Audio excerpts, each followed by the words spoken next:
Et salut tout le monde, je suis Ectelion et je vous accueille une fois de plus dans mon bazar pour vous parler de jeux de rôle. Mais aujourd'hui, je vous présente pas de jeu complet. Non, aujourd'hui, on va parler d'un sujet qui peut être un peu sensible pour certains. Le jeu de rôle, c'est cher. Eh bien oui, on ne peut qu'être d'accord avec ça. Le jeu de rôle, c'est cher. Il faut compter environ 60 dollars pour un livre de base. Évidemment, pas toutes les gammes, je ne suis pas non plus exhaustif, mais un 60 dollars, juste le livre de base. Vous comptez 25 dollars de plus pour l'écran et vous allez rajouter une campagne à 30-40 dollars. Eh bien oui, ça représente quand même une certaine somme pour certaines personnes.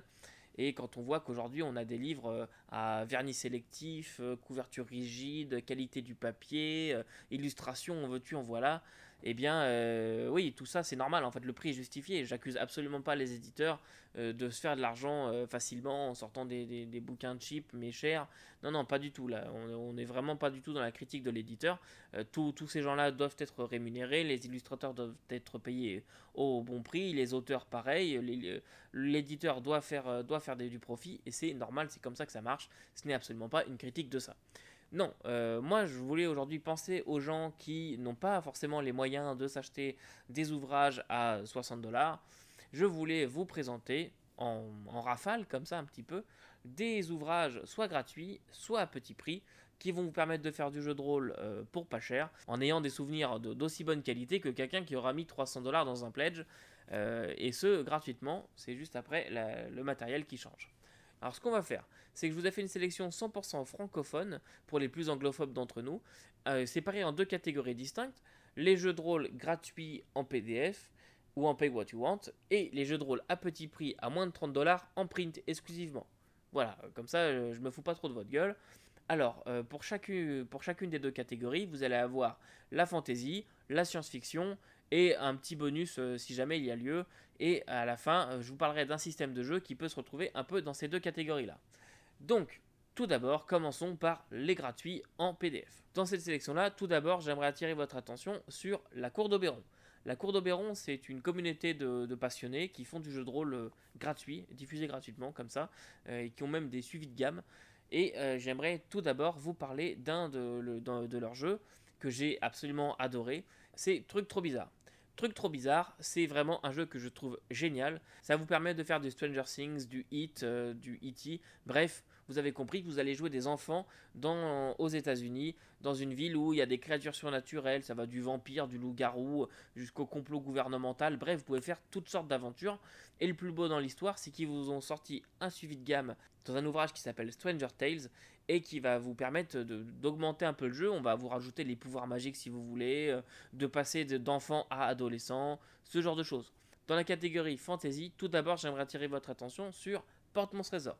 Porte-Monstre Trésor, c'est un jeu de fantasy qui va vous permettre de faire, comme son nom l'indique, du Porte-Monstre Trésor, c'est-à-dire du dungeon crawling, de l'exploration de labyrinthes, de choses comme ça, mais pas que. Ils ont sorti toute une gamme qui va du scénario, de l'extension de règles, des objets magiques, du bestiaire, bref, il y a tout un tas de choses qui se passent, même des settings complets qui vont permettre de jouer dans cet univers-là. Et donc je vous encourage vivement. Ensuite, vous allez avoir Épée et Voleur. Épée et Voleur, c'est un jeu de Sword and Sorcery qui va vous permettre de faire des aventures de fantasy. Et là aussi, il développe toute une gamme autour de ce jeu. Vous avez des bestiaires, vous avez des aventures, des objets magiques. Bref, vous avez du suivi et du contenu en masse. Passons maintenant à la catégorie science-fiction. Alors pour la science-fiction, je vous ramène sur la cour d'Oberon. Vous allez avoir Nexus 6, qui est un jeu dans lequel vous allez pouvoir incarner des réplicants dans l'univers de Blade Runner et de voir ce que ça fait de jouer un robot traqué, etc. En étant un modèle Nexus 6. Donc si vous avez vu les films, vous savez à peu près ce qui peut leur arriver. Voilà, ça c'est pour un premier jeu. Pour un second jeu de science-fiction gratuitement, je vous propose de découvrir Imperium. Imperium, c'est Dune le jeu de rôle avant qu'il y ait le vrai Dune le jeu de rôle. Si vous n'avez pas les moyens de vous acheter le vrai Dune et que vous êtes passionné par cet univers, vous allez pouvoir découvrir ce jeu-là et vous avez vraiment un jeu complet. Et j'en ai entendu que du bien, moi je ne l'ai pas fait jouer, mais j'en ai entendu que du bien, donc je me permets de vous le conseiller. Passons maintenant à la catégorie jeu à petit prix, en dessous de 30 dollars. Vous allez avoir tout d'abord, j'ai envie de citer un jeu, mais ça va plutôt être un auteur, parce qu'il y a tellement de jeux de cet auteur-là que je pourrais vous conseiller que c'est difficile.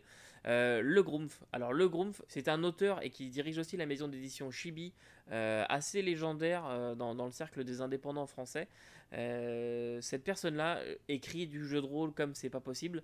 Et dans ces jeux à lui, j'aimerais déjà vous proposer Cœur Vaillant. Vous allez faire du D&D, mais au lieu d'avoir un D20, vous allez avoir 3D6. C'est un petit côté OSR qui fait du bien. Et vous avez plusieurs extensions qui développent ce jeu-là. Donc je vous le conseille ardemment. Le second jeu dans la catégorie fantasy à petit prix, vous allez avoir Coureur d'orage. Coureur d'orage, je vous en ai déjà un petit peu parlé dans la vidéo sur Kawaii. Ça va se rapprocher un peu de Cœur Vaillant, mais bon, les systèmes sont pas pareils. Le game design est pas le même, le jeu n'a pas vraiment le même suivi. Donc après, vous choisissez un peu ce que vous préférez entre les deux.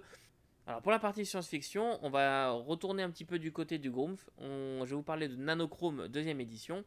C'est un jeu de cyberpunk. Alors moi c'est pas vraiment ce que je préfère le cyberpunk, donc c'est pas un jeu que j'ai fait jouer. Mais pareil, j'en ai entendu que du bien, donc je me permets de vous le conseiller à ce prix-là.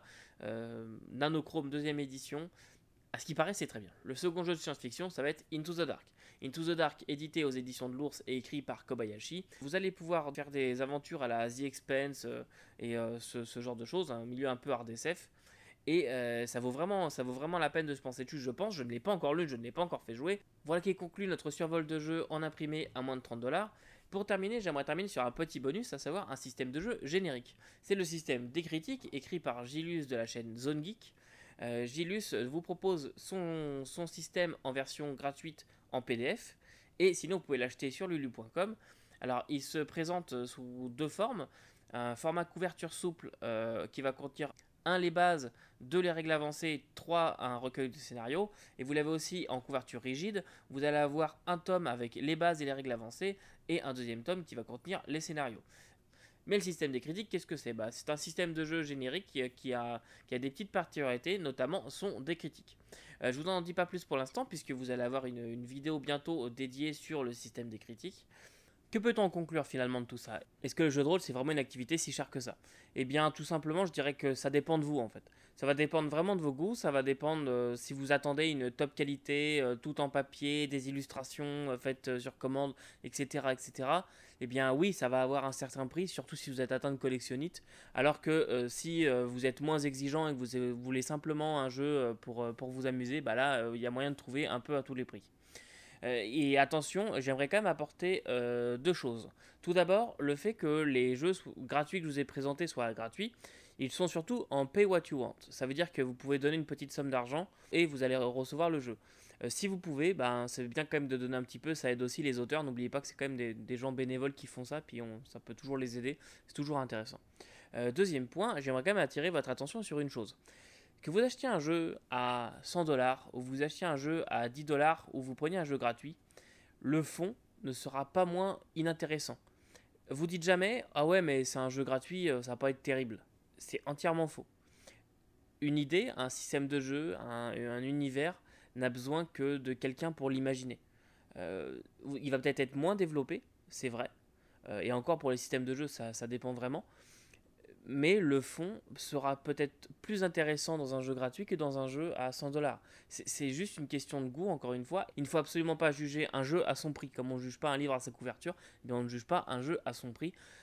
Intéressez-vous plutôt au fond qu'à la forme.